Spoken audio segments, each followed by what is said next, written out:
Hey everyone, Tin Man here, and Dota Underlords has put out their final update of the year, of the decade, really, here, where the update in which friendly fire gets even less friendly. And this is kind of like a smaller balance update, at least in terms of like the number of things changed. It's not a ton, but they actually have a pretty big impact on the meta, I think. So first off, draws no longer grant a free reroll, and this was like kind of an undocumented change in the gel update. I don't believe it was in the patch notes. If so, I must have missed it. But now whenever you get a draw, you'll get your free reroll. Your streak won't end. And like if you're like already on a losing streak rather, and then you get a draw, you're going to continue your losing streak. And that led to this like weird open fort kind of meta where like early on players would just like go, okay, I'm just not going to play any units, and I'm going to go on a losing streak, and therefore I'm going to get losing streak gold, I'm going to get free rerolls. And this was previously held in check by the fact that if two people do this, they're going to pair into each other, and they're both going to get a draw, you're both going to lose your streaks, and it's just bad for everybody involved. So that was discouraged, and then with a slight change, in last patch, it brought that meta back into that open fort kind of strategy, and I just don't think that is a very healthy gameplay pattern, and it seems the devs agree. That's just not a fun gameplay pattern. Maybe it's still strategic, maybe it's, still like, it adds strategic depth, but it's definitely not fun. You're not really playing the game. So anything to discourage that, and they're going to remove draws granting a free reroll to hopefully discourage that, and I hope we won't see that anymore. Other than that, here in the general section, these are mainly just like bug issues, which are not terribly game impacting. I think there's one main issue, fixed an issue where an interrupted attack could result in the attack going a little bit faster. This is actually like a buff to Clockwork, because that was really the only time when Clockwork with his mini stuns would like make units like attack really, really fast. And so that was not ideal. So this is kind of a bug fix that buffs Clockwork just a little bit. Other than that, we get into the actual balance changes. So Underlord changes, a Nesix, the Summon Golem speed up the animation. If you were watching some of my streams recently, you know I've complained a lot about whenever I pick a Nesix with her Summon Golem, it seems like my opponent's Nesix always casts before mine. And now obviously it's like, it's 50-50, but it just always felt bad whenever their Golem would come in, stun my Nesix, and then like kill my Nesix because she's really low on health before I get a Golem off. And I'm like, why didn't we just cast at the same time? So hopefully this, I don't know if this is going to resolve that issue, but I hope it does. I hope if the animations are a little bit quicker, hopefully that can resolve some of that wonkiness with how long it takes to cast that Golem. Hobgen fixed an issue where friendly fire would cause no damage. I don't know if I always experienced that, but there was definitely times when I'm like, man, friendly fire is just not doing nearly as much damage as it should. And that may be because it was bugged. But even if it was bugged, it got fixed, and it got increased in damage output by about 50 at every level. It kind of stayed the same near the end of the game, still at 500 at max level, but at every other point in the game, it's been basically increased by 50. So a nice buff to early damage dealing Hobgen. Jull fixed aggressive tank healing enemies, and Jull always has been such a weird one ever since it got released.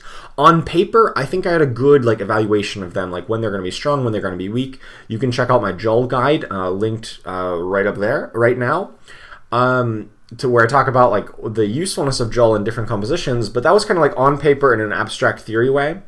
In practice, though, he's been really buggy and feeling very inconsistent, and I'm hoping that this is one of the bugs and one of the kind of inconsistencies that they've kind of ironed out here.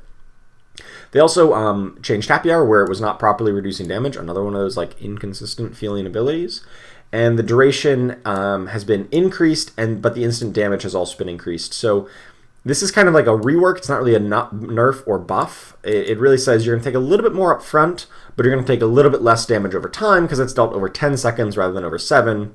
But of course, you're taking, you're distributing 50% of the damage over 10 seconds as opposed to 70% over 7 seconds. So kind of a rework, not really a net positive or net negative. It depends on your specific case. But in any case, bug fixed is always good because he felt super wonky at times. Hero changes, fixed a bug with Shadow Demon not casting animation, not that big a deal. Item changes. Round 1 items are now 100% tier 1 items. Thank God. Oh my goodness. That was so frustrating when it's like, oh, I got 3 tier 1 items, and my opponent has a Desolator. Or my opponent has a Hand of Midas on turn 1, and I'm like, I got Morbid Mass. Or something like, just like one of the worst tier 1 items or something. So I'm really glad to see that standardized, and same at round 10. It really felt bad when somebody would high roll a tier 3 item that was really strong, and now that won't happen. Aeon Disc, arguably one of the worst items, dropped from tier 4 down to tier 3, and then that doesn't really change it much. I just don't think Aeon Disc does enough. It just, like, it gives a couple seconds of, like, immunity, but doesn't do anything. It doesn't, like, it's not a powerful effect. It's like, it's an effect you can do, but it doesn't help you win the fight. So I'm still not a big fan of Aeon Disc, no matter what, or what tier it's at. Eul Scepter, this is kind of just a bug where sometimes if it was sceptered into the air, a unit would sneak underneath it, and then it would bug out. That's been fixed. Maelstrom, damage now reduces by 20% for each lightning leap, so only the first target takes full damage. This is a little bit of a nerf to Maelstrom. I thought Maelstrom was a pretty strong item, so seeing this nerf come in is, I guess, acceptable. So nothing too dramatic here. It's still a reasonably strong item. Vladimir's Offering, easily the best tier 3 item, got moved up to tier 4. I still think it's a pretty good pickup at tier 4. I'm not going to lie, I still think that is a pretty reasonable pickup in a lot of cases, especially if you're running like a very tanky build that has pretty high damage output as well. So anything that really just wants to have a lot of melee units, a lot of like just kind of the death ball kind of comp where just everyone gets together and just stays glumped and does AoE effects and healing and is tanky, Vlad's Offering is still going to be really strong in it.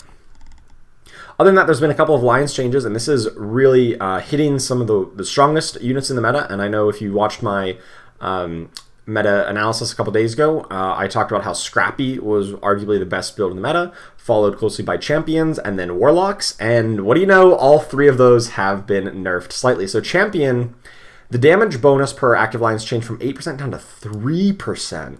Ugh. That is a huge nerf. To Legion Commander, and obviously Legion Commander is like my favorite unit, but this is a big hit. Now, if you get her early and can start snowballing and you've got a lot of bonus dual damage, I still think she's going to be strong. I still think she's going to be a powerful force in the meta. I just don't think she now deserves her 2nd place spot in the meta, or like sometimes 1st place spot, depending on how early you get her online. I still think it'll be a reasonable strategy. You just won't see it every single game by multiple people. You might see once per game, or you might even get a couple games without her. But I still think it's a pretty reasonably strong strategy. And one of the changes I think you'll see in Legion Commander comps is that they're going to go into builds that have a secondary carry. So somebody like Dragon Knight or Bristleback, because those are both units that go very popularly into Legion Commander comps. You might see a heavier tendency towards those particular units because they can kind of carry some of the weight of dealing the damage. When Legion Commander no longer has quite as much one-shot potential, you'll want a little bit more damage from some other source. Scrappy, the bonus armor changed from 9 down to 8, and obviously the max changes, it doubles from, went up to 18, now down to 16. I don't think this is a huge nerf. I mean, it's 1 armor. It's not nothing, but it's not a lot. I still think Scrappy's are going to be a very popular build and still a very strong build. I wouldn't fret over this change much at all. It's a small adjustment, but you still play them exactly the same. They're still roughly as powerful. They just brought a little bit more in line with some other strategies. However, one of the underperforming builds, Warriors, the bonus armor has been buffed by 2 at the first level, and then just by 1 from 717 up to 918. And Warriors were easily like the least played alliance in the most recent patch, and partially it was just underwhelming compared to like Scrappies, or compared to, like, you can get 3 Warriors or you can just get 4 Scrappies and get more armor and health regen and just like a better kind of build path with Scrappies. So Warriors just kind of felt out of place. But honestly, I think maybe they were a bit underplayed. People maybe overreacted, because I've had some success with 3 and 6 Warrior builds. Not a ton, but a couple times I've tried them and they didn't feel horrendous if you packed them up with a good damage dealer like Bristleback in particular.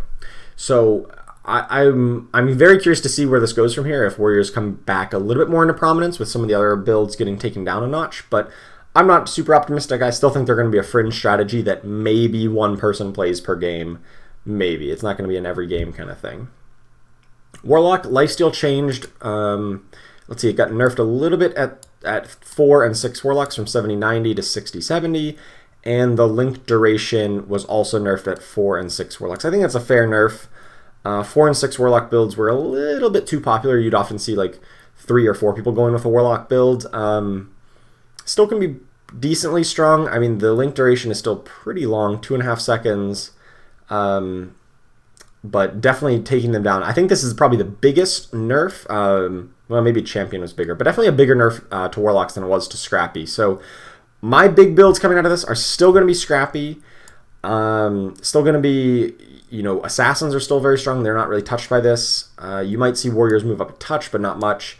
And I think Warlocks and Champion probably get hit the hardest here from this Alliance change section. So I know that was a lot to take in for a relatively small balance patch with, I mean, relatively like few lines of changes. But I think all of these changes are pretty good in terms of like what I was seeing in the meta. So I'm really thankful that they've, you know, kind of noticed what's a little too strong, what's a little too weak, and made some small adjustments. It's a very, very fine adjustments, and as opposed to like massive sweeping changes that I know they've done before and really like rub people the wrong way. So we'll see how this plays out, and hopefully we get into the new year and the meta is just as great as always. Thank you so much for watching. I really do appreciate it, and I will see you next time.